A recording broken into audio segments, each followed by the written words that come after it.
कभी सोचा है कि जो स्त्री आपकी नहीं है वह कई बार अपनी स्त्री से ज्यादा आकर्षक क्यों लगने लगती है? सुनो, इसका कारण वह स्त्री नहीं है, कारण तुम्हारा मन है। मन की एक अजीब आदत है, जो चीज उसके पास होती है उसकी कीमत धीरे धीरे कम होने लगती है, और जो चीज उसके पास नहीं होती वह उसे खास लगने लगती है। यही कारण है कि अपने घर का खाना साधारण लगता है और बाहर का खाना स्वादिष्ट लगता है।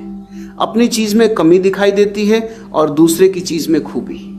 यही खेल रिश्तों में भी चलता है। जब कोई आदमी किसी पराई स्त्री को देखता है तो वह उसकी पूरी जिंदगी नहीं देखता, वह सिर्फ उसका चेहरा देखता है, उसकी मुस्कान देखता है, उसका बोलने का तरीका देखता है, लेकिन वह उसकी परेशानियां नहीं देखता, उसका गुस्सा नहीं देखता, उसकी कमजोरियां नहीं देखता, वह उसके जीवन की सच्चाई नहीं देखता। और जहां सच्चाई दिखाई नहीं देती वहां कल्पना पैदा हो जाती है। मन अपनी तरफ से कहानी बनाना शुरू कर देता है। उसे लगता है कि यह स्त्री शायद उसे ज्यादा समझेगी, ज्यादा प्रेम करेगी, ज्यादा खुशी देगी। लेकिन सच्चाई यह है कि वह उस स्त्री से नहीं, अपनी कल्पना से आकर्षित हो रहा होता है। जरा गौर करो, दूर से पहाड़ कितना सुंदर दिखाई देता है, लगता है जैसे वहां सिर्फ शांति ही शांति होगी।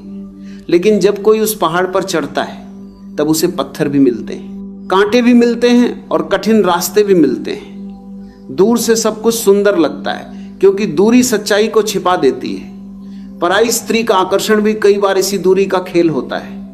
आदमी उसे दूर से देखता है, इसलिए उसकी सच्चाई नहीं देख पाता।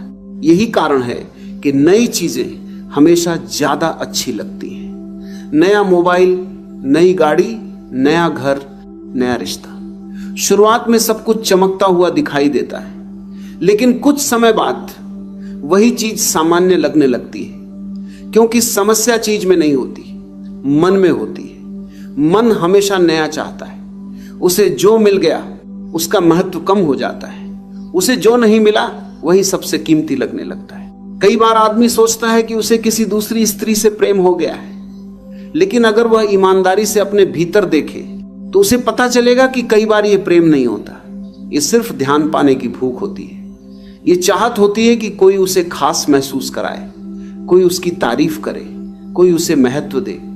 जब घर में वह सम्मान, वह अपनापन या वह जुड़ाव कम होने लगता है, तब बाहर का एक छोटा सा ध्यान भी बहुत बड़ा लगने लगता है।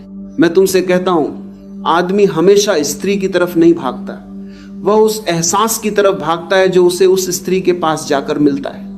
उसे लगता है कि वह फिर से जवान हो गया है, फिर से खास हो गया है, फिर से किसी की नजरों में महत्वपूर्ण हो गया है, और यही भावना उसे आकर्षित करती है। वो सोचता है कि आकर्षण उस स्त्री के कारण है, लेकिन असल में आकर्षण उसके अपने भीतर की कमी के कारण होता है। सुनो, प्रेम और आकर्षण एक जैसी चीज नहीं है। आकर्षण अचानक पैदा हो सकता है, किसी की मुस्कान देखकर, किसी की बात सुनकर, किसी की सुंदरता देखकर। लेकिन प्रेम इतना आसान नहीं होता। प्रेम तब पैदा होता है जब तुम किसी इंसान को उसकी अच्छाइयों और कमियों के साथ जान लेते हो। आकर्षण चेहरे को देखता है, प्रेम इंसान को देखता है। आकर्षण कहता है मुझे ये चाहिए, प्रेम कहता है मैं तुम्हें समझना चाहता हूं। यही मनुष्य सबसे बड़ी भूल कर देता है। वह आकर्षण को प्रेम समझ लेता है, वह कल्पना को सच्चाई समझ लेता है, वह अपने भीतर के खालीपन को किसी दूसरे इंसान से भरना चाहता है। लेकिन कोई भी इंसान किसी का खालीपन पूरी तरह नहीं भर सकता। कुछ समय के लिए अच्छा लग सकता है, लेकिन अगर भीतर खालीपन है तो वह फिर लौट आएगा। क्या तुमने कभी देखा है कि कुछ लोग एक रिश्ते से दूसरे रिश्ते में जाते रहते हैं फिर भी खुश नहीं होते? कारण यह नहीं कि उन्हें सही इंसान नहीं मिला, कारण यह है कि वे अपने मन को नहीं समझ पाए। वे हर बार सोचते हैं कि खुशी किसी नए व्यक्ति में है, लेकिन जहां भी जाते हैं अपना वही मन साथ लेकर जाते हैं। इसलिए कुछ समय बाद वही समस्या फिर खड़ी हो जाती है। असल सवाल यह नहीं है कि पराई स्त्री आकर्षक क्यों लगती है। असल सवाल यह है कि अपने पास जो है उसकी सुंदरता दिखाई क्यों नहीं देती। जब मन जागरूक नहीं होता तब उसे हमेशा दूर की चीज ज्यादा अच्छी लगती है, लेकिन जब आदमी समझना शुरू करता है तब उसे पता चलता है कि आकर्षण बाहर नहीं, उसके भीतर पैदा हो रहा है। और यही तो रहस्य है। जिस दिन आदमी अपने मन के इस खेल को समझ लेता है, उस दिन वह दूसरों को बदलने की कोशिश नहीं करता, वह अपने भीतर देखने लगता है।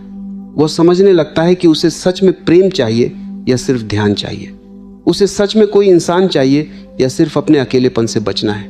और जब यह समझ पैदा होती है तब पहली बार वो अपने मन का मालिक बनना शुरू करता है, उसका गुलाम नहीं।